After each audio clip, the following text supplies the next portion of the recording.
Make This sure meeting is being recorded.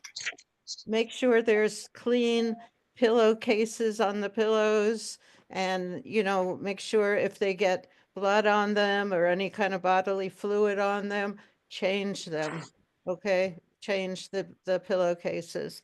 Make sure there's they're cotton, not itchy, not you know and they should be smooth. All the linens, the bottom sheet, everything should be smooth, because when the patient's skin is very sensitive, when they're perspiring a lot, or just they've been in bed and their skin becomes very thin, very tight, very what's the word, Taravali and Greg and any other nurses, wrinkles in the sheets can cause shearing. If you pull them up in the bed and not use the draw sheet that we talked about, they can get pressure sores. They can get openings in the skin that can be the start of pressure sores. It's very, very uh, easy to get skin breakdown when they're bedridden.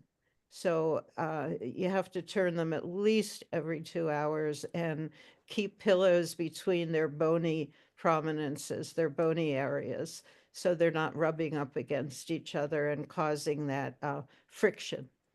Okay. Very, very important. Remember, I told you about the gentleman that came in from a nursing home and they never returned him. So his body was locked in a fetal position. And he had Alzheimer's, but he died from septicemia. He had bacteria in his blood because they never turned him. He was in that fetal position. And when we tried to bend his elbow and get his arm straight, I saw the tendons in his arms, like where his elbow, this side, the inside of his elbow, and there you could actually see the white tendon, and everywhere, like behind his knees, you could see them, and you could see the muscle, and there was an area where I could like put my fist and go down to his bone.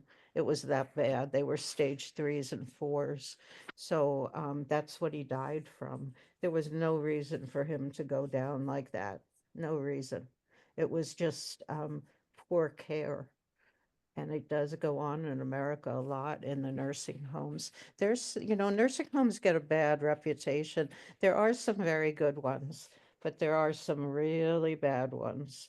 And the biggest thing is not repositioning them and keeping them free from like perspiration and bacteria, and keeping them as clean and dry as they should be. Okay. All right. Should we go on?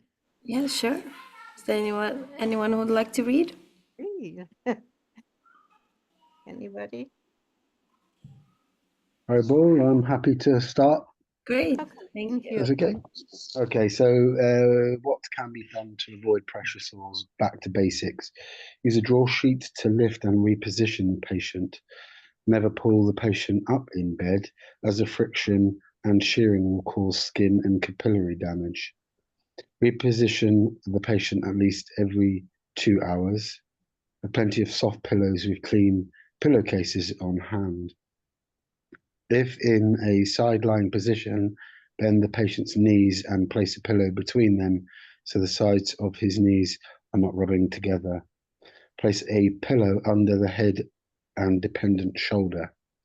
Place a pillow between the ankles as well, without exhausting the patient. Try various positions and pillow placements until he is comfortable and free from pressure on bony prominences. The patient is able to sit in a chair, pad the bottom, back and arms of the chair, with soft pillows or other cushions. Perform passive range of motion exercise on the patient. Whether the patient is conscious or unconscious, Every 2 hours, gently bend the arms inward and straighten them again. Move each finger in toward the palms. Rotate wrists, bend legs and straighten them again. Rotate feet at the ankles. Wiggle each toe. This will increase circulation as well as prevent muscle and joint stiffness. Gently support the head while turning it from side to side. Immobility can cause tremendous stiffness and discomfort in the neck. Okay, Greg, can I just Yeah, add yeah. something? So does everybody get this passive range of motion? And then there's active range of motion. So if your patient is very conscious and is able to just kind of guide him or her in active range of motion, and you do it for him, okay? Just tell him, I want you to touch your thumb with to your pinky, and then to your ring finger, to your middle finger, index finger, like that. And then bend your wrist like this, okay, and then go up and down. Like you do it with your patient, with your person, and that you're caring for, and make a fist, okay, and go around. You do it with him. If the patient is unable to follow directions or unable to do it by herself or himself, then you do it. Okay, say okay. And even if they're unconscious, like they're just not responding verbally, then just tell him or her what you're doing. Mm. Okay, because they can hear, remember? They can hear. So I'm gonna take your thumb, I'm gonna put it to your pinky, I'm gonna put it to your ring finger. So you describe what you're doing, okay? And now I'm gonna bend your arms straight out like this, okay? We're gonna bend it another time and a third time, okay, like this. And then we're gonna do the other arm.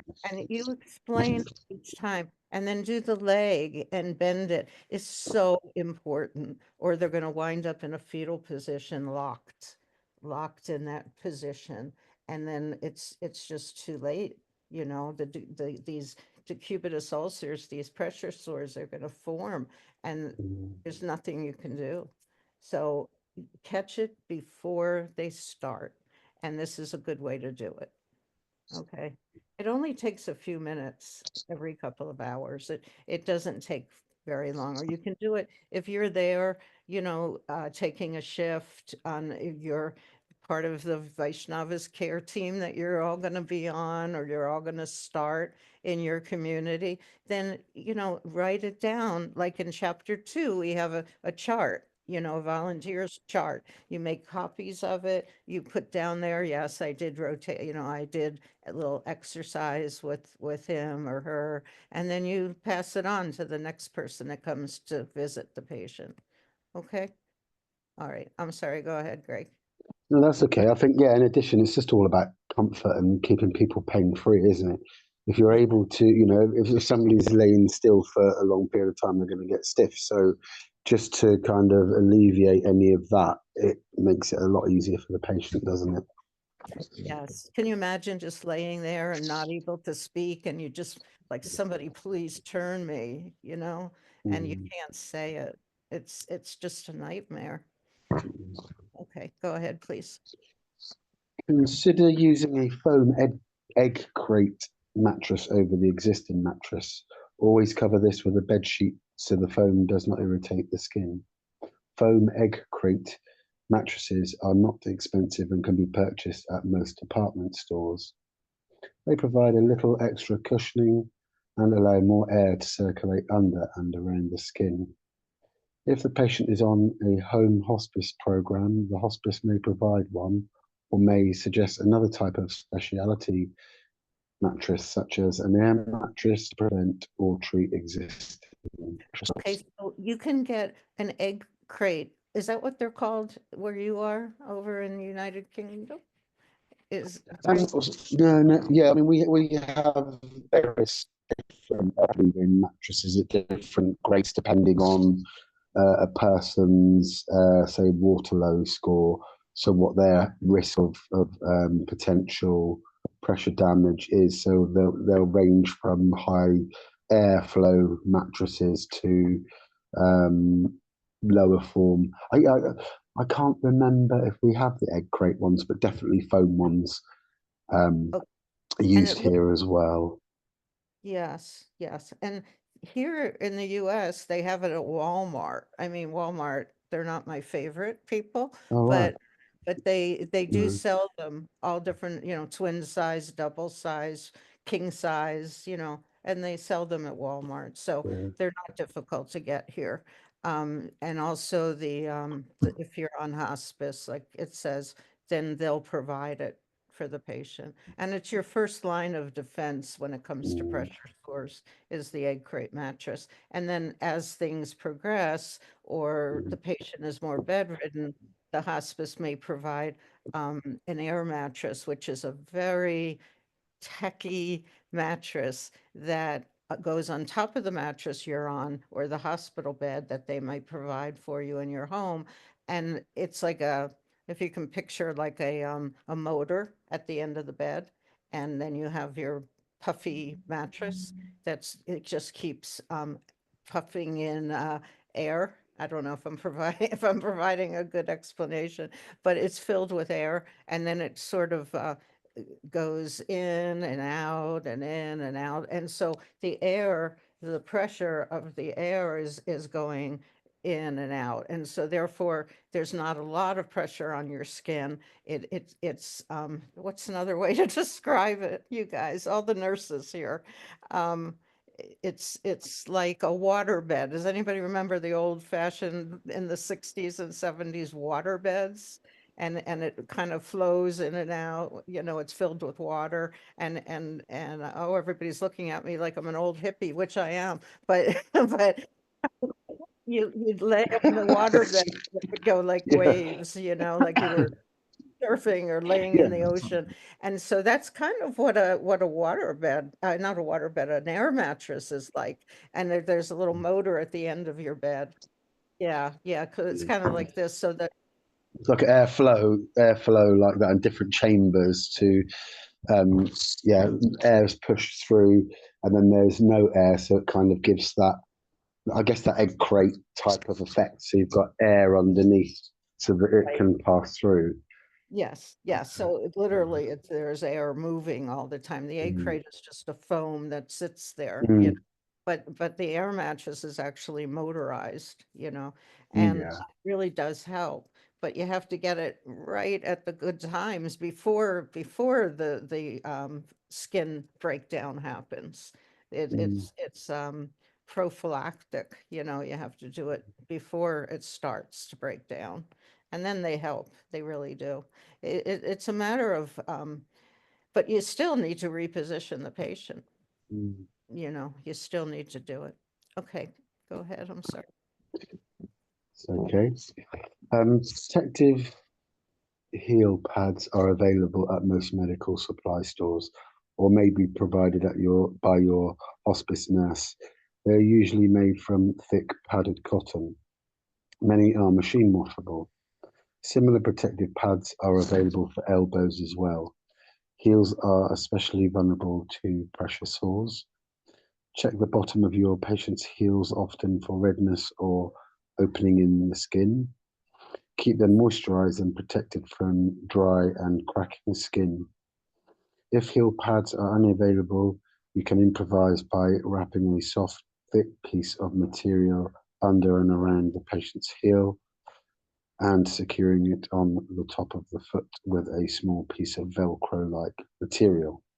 Be sure not to tight before, sorry, be sure it is not too tight so circulation is not impaired unless it is contraindicated. Place a soft pillow under the patient's calves when he is resting on his back so his heels are lifted 1 or 2 inches off the mattress and are relieved of pressure.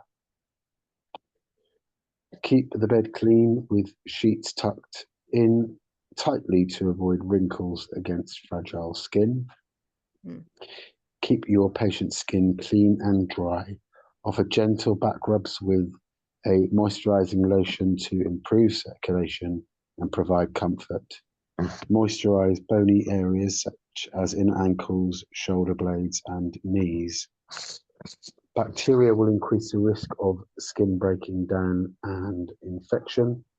If your patient is incontinent of bladder and or bowel, provide excellent cleansing and skincare, including liberal application of a moisture barrier cream.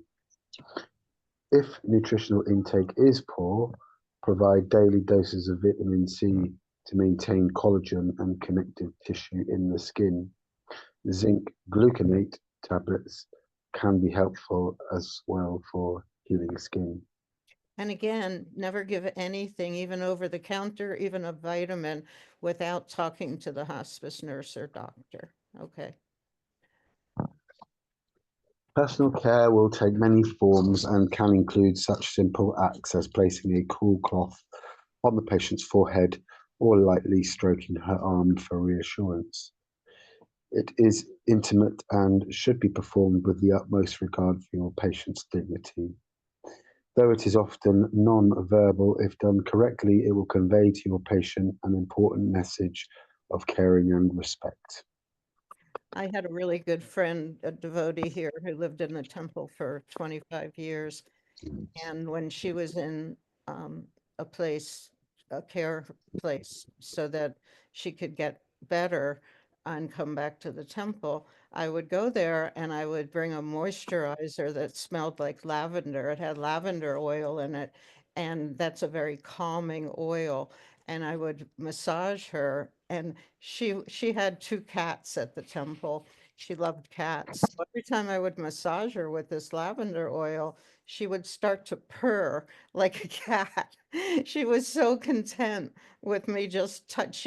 She was suffering from touch deprivation, and you have to know what that means, you know. She never married. She was just like 2 years younger than I am, and she really needed to be touched lovingly. And you have to know that about people. They need to be lovingly touched. And a massage with some very nice oils or moisturizer with some nice oils in it is a very nice way to convey your love and your care, and give them some uh, loving comfort. It really does make a difference. I'll never forget how she would start to purr like her cats. So it really means a lot. It really does. Even to gentlemen, by the way. Women aren't the only ones that have touch deprivation. Okay. But be very careful, ladies, before you start massaging some men patients, especially devotees.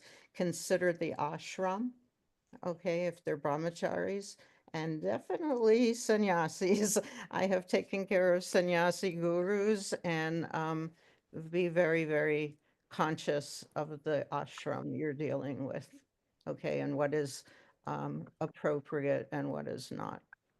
Okay, so Taravali, should we go on with Yes, chapter please. 9? Is there anyone else who'd like to continue reading? Anybody? Okay, should, I think Aradhana would like to continue. Please go ahead. okay.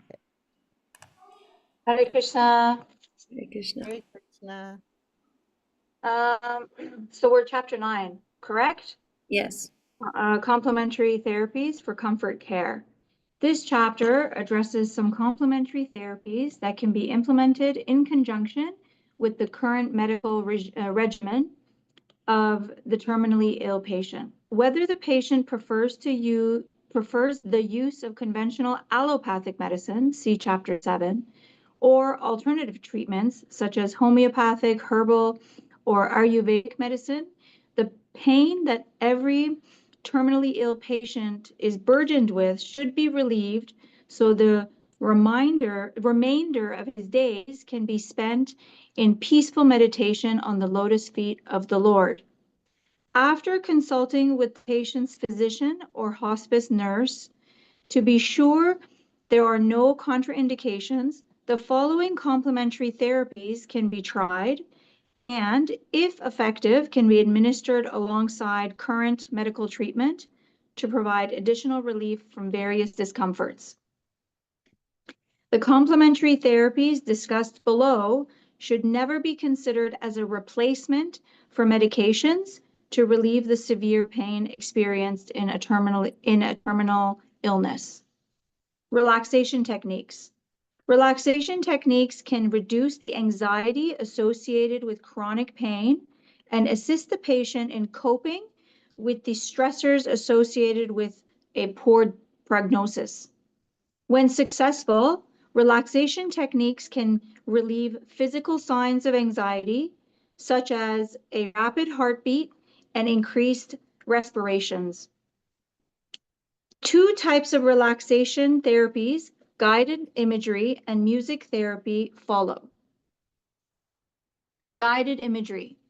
Tibetan monks have long used guided imagery as a means of healing by visualizing the Buddha curing diseases.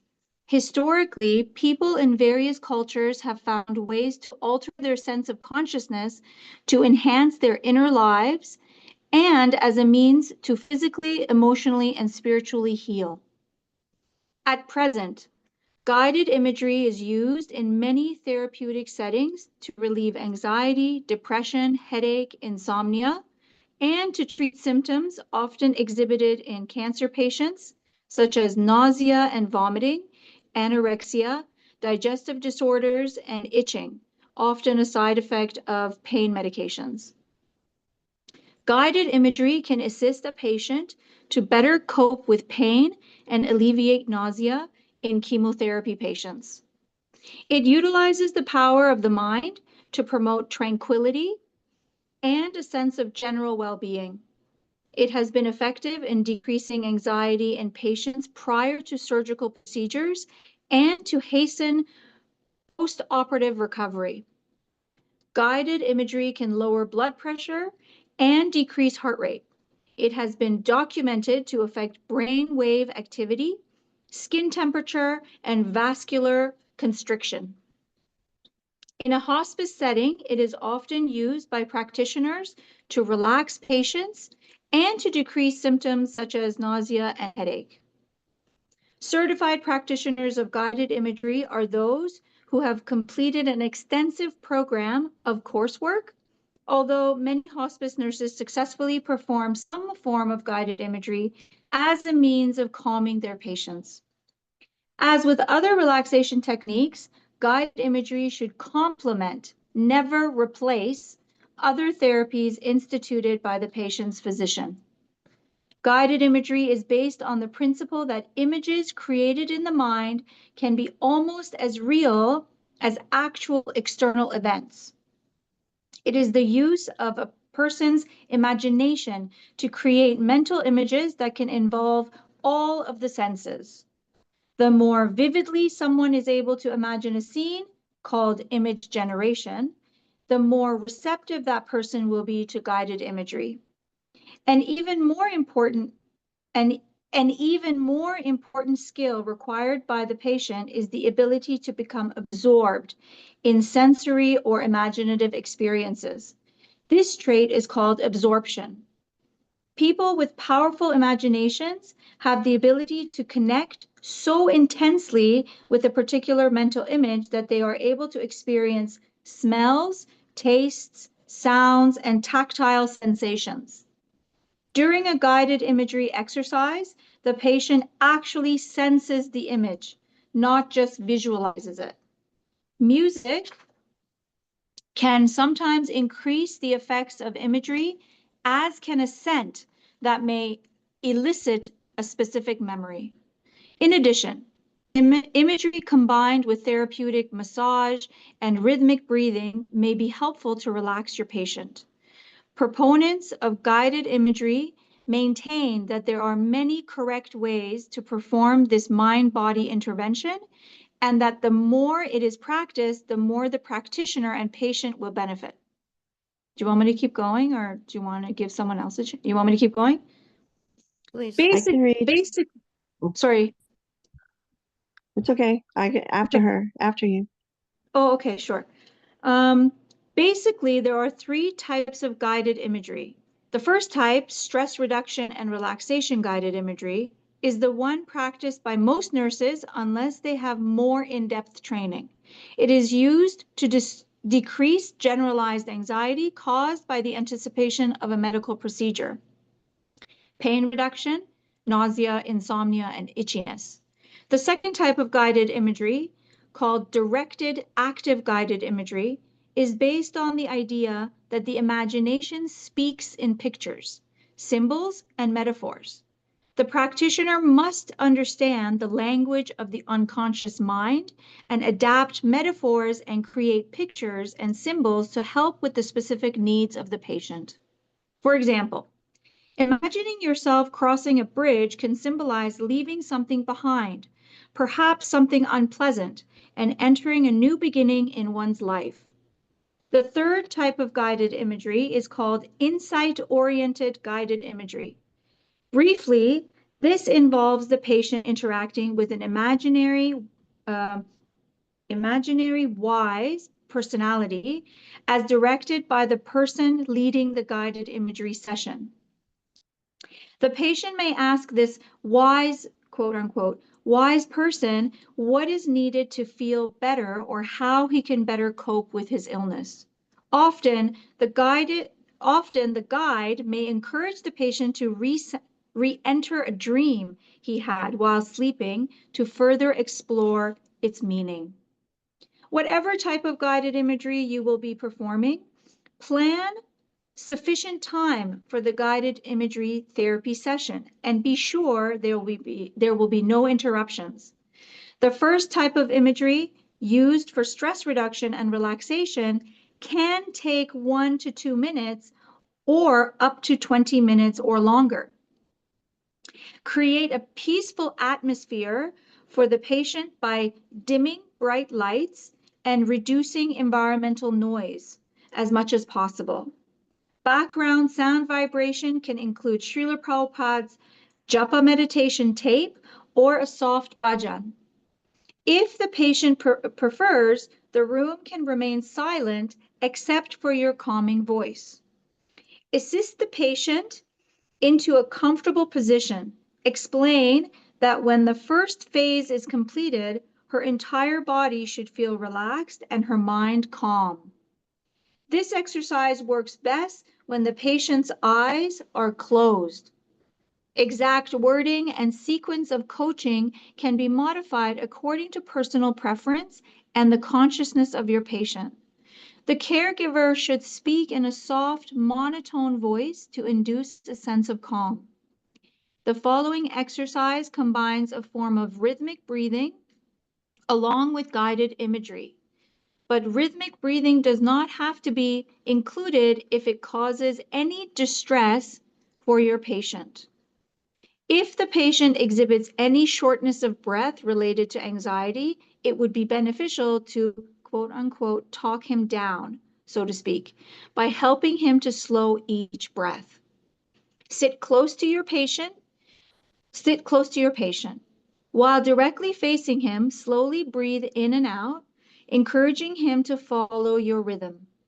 Pursed lip breathing, as previously described, may be helpful. If the patient's shortness of breath or difficult respirations are attributed to his disease process, it may not be possible to have him participate in the rhythmic breathing portion of this exercise. However, guided imagery without rhythmic breathing may relax him enough to improve any shortness of breath.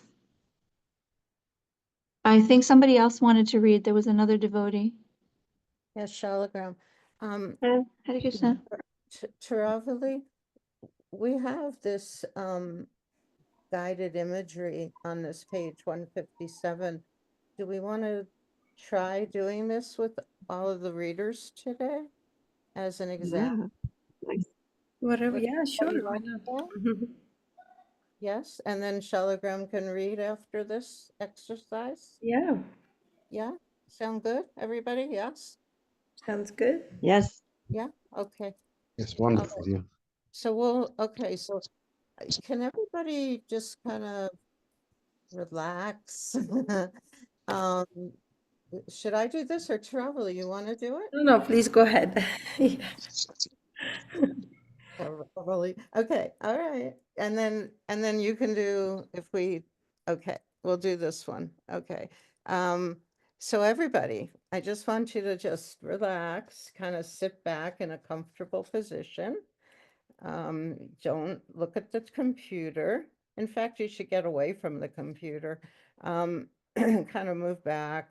Inhale slowly. I want you to close your eyes.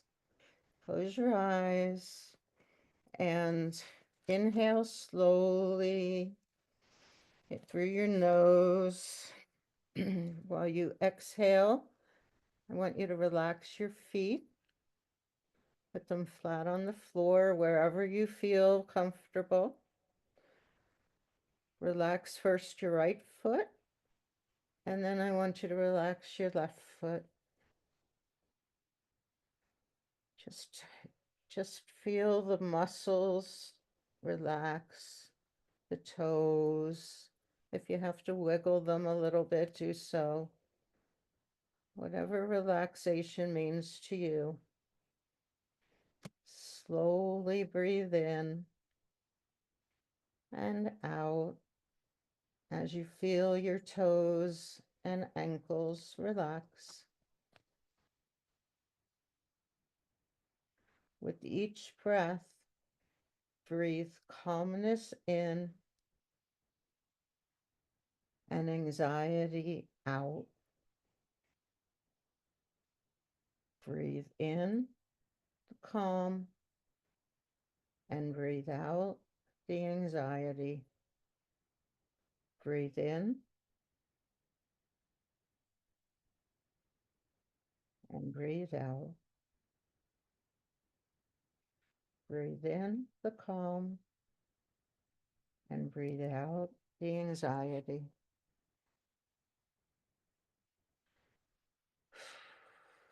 Breathe in through your nose slowly. And then with pursed lip breathing, like you're going to whistle, breathe slowly all the anxiety out through your mouth.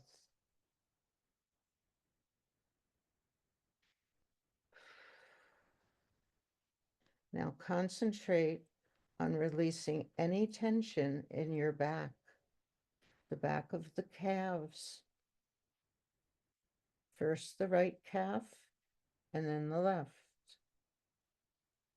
As you breathe in and out, you will feel your feet and the calves relax. The back of your calves, your feet, your toes, everything is getting relaxed. Slowly inhale through your nose and exhale slowly while you breathe out any tension and all of your worries. Breathe out through your mouth. Breathe in.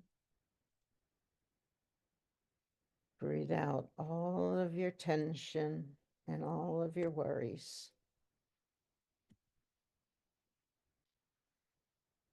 Now slowly release any tightness in your thighs. We tend to tighten up your thighs when we're worried about something. Now release any of that tightness. The muscles in your legs are now relaxed, and you are beginning to feel calm.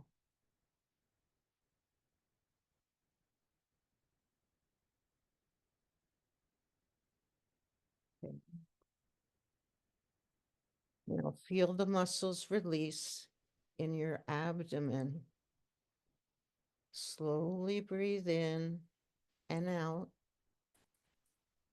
And feel your chest rise and fall with each breath. Slowly breathe in through your nose and out through your mouth. Breathe in. Feel your chest rise and feel it fall when you breathe out. All of your worries, let them go. Just let them go. Now let go of any tension you're holding in your fingers, in your hands, in your wrists, and in your arms. Just let all the tension go.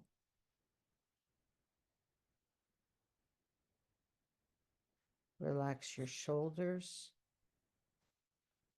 Allow your arms to sink deeply into your chair or your sofa, wherever you're sitting. Just let it all sink into that seat. Just let it all leave your body. Take a slow, deep breath. And while you exhale, feel all of the tension released from your neck. We hold so much tension in our neck. If your jaw is clenched, release it now. Relax the muscles in your face as you slowly exhale. Now feel the relaxation throughout your whole body, from your toes to the top of your head. Continue to breathe slowly in and out as your entire body goes limp and you feel a tremendous release of stress. Just let it go. Your whole body is calm and peaceful for the next part of your journey.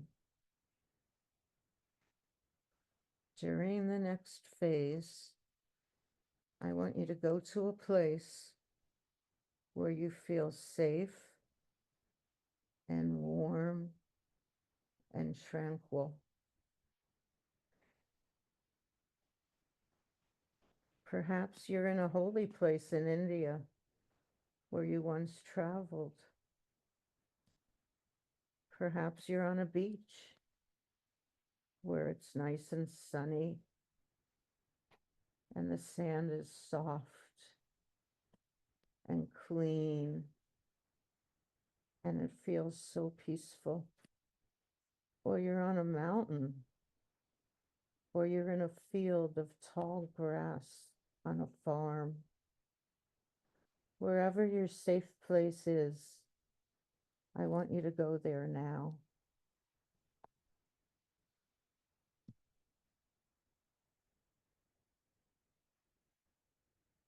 I want you to notice all of the details of your safe place.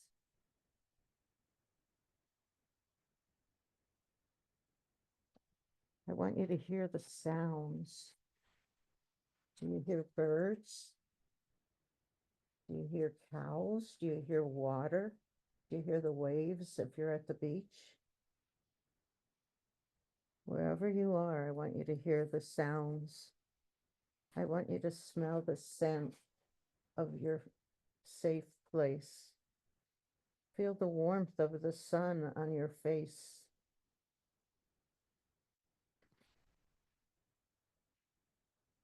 It's so peaceful. I want you to feel this peaceful place and picture yourself there. And when you're ready, I want you to picture yourself walking away from that tranquility. And I want you to take that tranquility with you when you walk away from this place. And when you're ready, slowly open your eyes and become aware of your external environment, the room that you're in right now.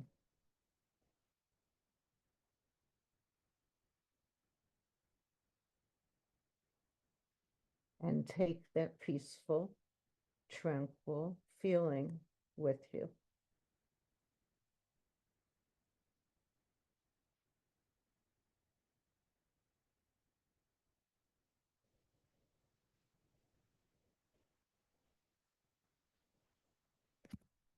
Everybody with me? Wow. Yes, It was wonderful. hard to open my eyes. Very nice. Thank you, Mataji. Did that feel good? Yeah. Yes, Wonderful. very Thank much you. so. Thank you. You can do this with your friends. You can do this with your patients. You can do this with devotees that are feeling tense and need some peace in their life. You can do this every night in your life when you get into bed. You can pray to Prabhupada, you can pray to Krishna in your heart, and then you can do this guided imagery for yourself and go to your peaceful place. Okay? And you can also, one time there was a, my god brother who's a sannyasi and guru, we were talking and it was getting late and there was a time difference between where I was living and where he was. And I said, you know what, Maharaj, I really need to go. It's really late where I am and I'm tired. I need to get some rest. And he texted me and he said, I think um you should try to get some sleep now. And while you're trying to get some sleep, you can talk to Krishna within your heart, and you can also sing to Super Soul in your heart. And I had never, Yes. I've always talked to Krishna in my heart and Srila Prabhupada, my guru, in my heart, but I never thought to sing to Krishna in my heart. First of all, I have a voice like a frog, and second of all, I I never thought to do that because Krishna overlooks our flaws, you know. So even if we're not the best kirtaniyas, he would still just accept our love. So you can do um, a guided imagery like this on yourself. And you can also, there's one in the book also, I believe, where you, yeah, there is on page 159, where you're walking into a temple room, you're picturing, you're walking in to see your favorite deities, you're paying obeisances, what are the deities wearing, what do they look like?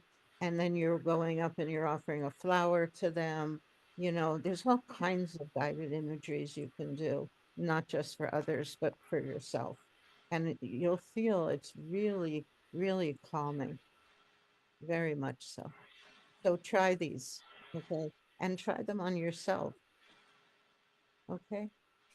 Thank you so much for allowing me to do that Thank for you. you. It was wonderful.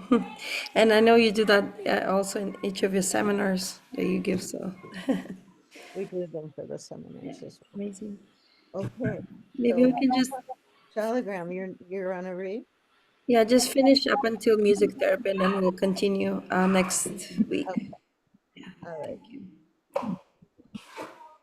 Shalagram, where are we? Yeah. Okay, if the patient agrees. Yeah. If the Page one. patient agrees, this exercise can be modified. Yeah.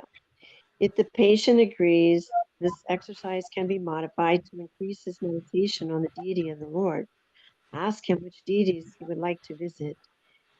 It would be helpful if you had a picture of their lordships doing this exercise, unless contraindicated because of the use of oxygen equipment or for medical reasons such as respiratory difficulty, nausea, or other medical conditions. Incense or a scented candle can be lit beforehand to engage his sense of smell and elicit memories of devotional service. His sense of hearing can be engaged by playing a soft chanting recording in the background. He will also hear your calming voice throughout the exercise.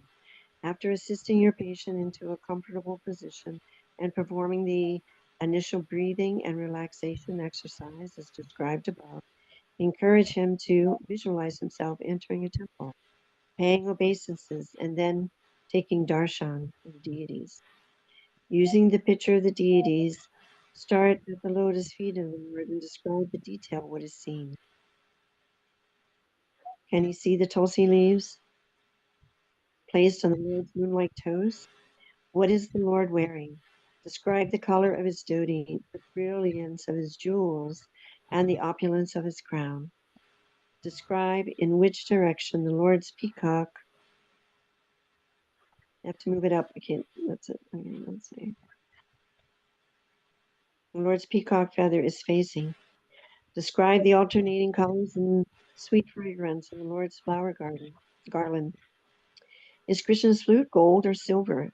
Include vivid descriptions of Tulsi Devi on the altar. What color is her skirt? How large are her leaves and manjaris? What other deities are on the altar? Describe the spotless marble on the steps of the altar and its sense of eucalyptus. Allow the patient to take darshan of the deities as long as he wishes. Softly remind him that darshan sees both ways.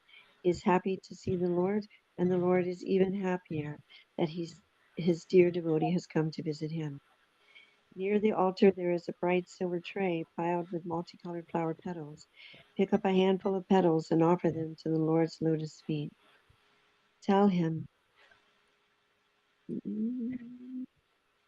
okay. Tell him that when he is ready to leave, visualize offering obeisances and exiting the temple. Remind him to take with him the tranquility of being in the presence of the Lord. Softly remind him that the deities are all pervading and remain with him always. Lord Krishna is in his heart. Ask him to open his eyes and to slowly become aware of his external environment. This exercise can be modified to include visualizing a favorite place, a pilgrimage, or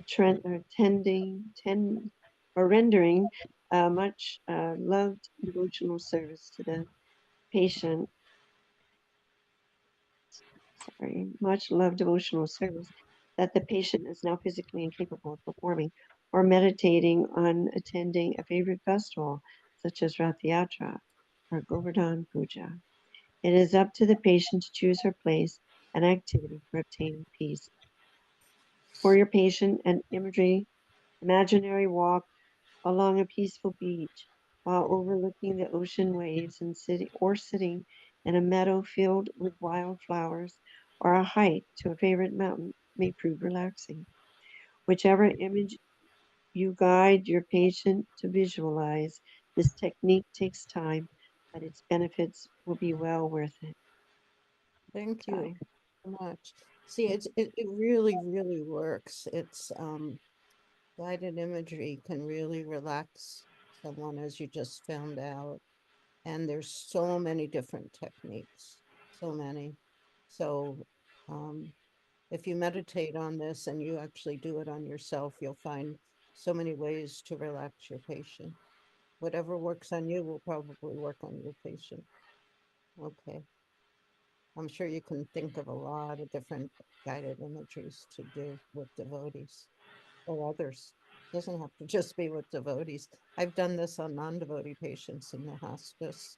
And if you get to know your patients well enough, even your non-devotee patients, they'll appreciate this. Like if they have a picture on their dresser, you go and do, visits in their home, or on if you're working somewhere where they have a picture on their dresser in their hospital room or hospice room, and you ask, oh, where was this? Oh, I was on vacation with my family back in 1985, and we went to Jamaica, and that's us on the beach.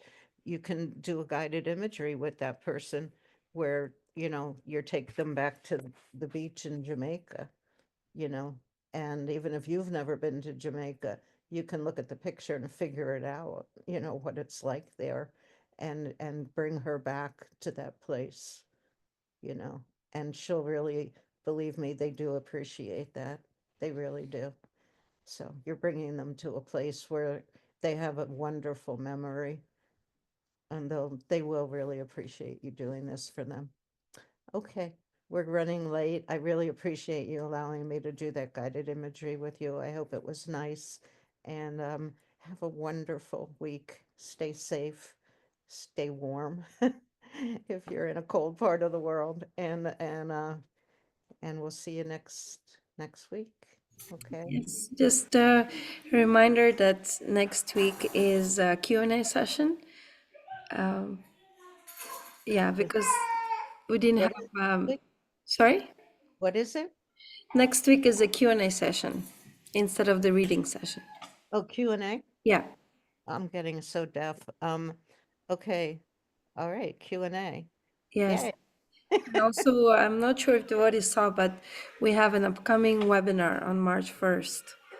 Yeah. What not to say to your grieving devotee. It's going to be a wonderful 90-minute webinar. If you haven't registered yet, please do so. We're looking forward to seeing devotees from all parts of the world. Traveling, did we put the flyer on this link so that they know about it? Yeah, we Yeah, did. We put it in I shared it in the community, so everybody shouldn't have gotten. But okay. So I'm going to be giving an hour and well, we think it's an hour and a half, hopefully not, hopefully 90-minute webinar.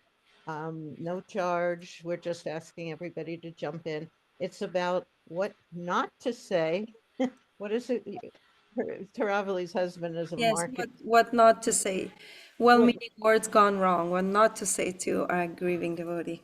when words go wrong, and it's what not to say to a grieving devotee or anyone. So we'll Mm. talk about some oops sentences that we might say to somebody who's grieving, like, oh, it's Krishna's arrangement, Prabhu. Okay, no, I'm sorry if it is. I can't figure that right now because my wife just died and she was 33 years old. Okay, so I've been down this road with devotees where people say these things to them, and it's very painful. So we're going to talk about what not to say and what to say. Okay. So it should be nice and hopefully educational and hopefully fun, because we'll share some things. I know I had the worst thing said to me when my father died. A friend of hers called my mother's house and I answered the phone, and it was the worst thing anybody ever said to me. So I think we can all relate to this and maybe share some things. Okay. Yes, for So sure. we'll see you on March 1st, hopefully. What time does it start? 10 10, or 10 a.m. 10 a.m. Eastern time? Eastern time. Yeah. Yeah, so that should be pretty good for a lot of people wherever you are. Yes, please share also with your friends and family, whoever think can benefit from this. It will be translated to Russian, Spanish, and Portuguese simultaneously. Yeah, because our Latin American teams are going to be on it as well, so we'll have it in different languages as also translated. Okay, so we hope to see you there March 1st at 10 a.m. Eastern time. Okay, thank you so much, you Thank guys. you. Have a wonderful weekend. See you next Sunday. Hare Krishna. Hare Krishna. Hare Krishna, Hare everybody. Krishna. Stay Take safe. care. Bye bye. Hare Thanks. Haribol, Greg Prabhu, Haribol, everybody, Shalagram, everybody, Shama Manjari. Thank you, Shama Hare Lata. Krishna. Thank Hare you. Krishna. Vivo. Haribol.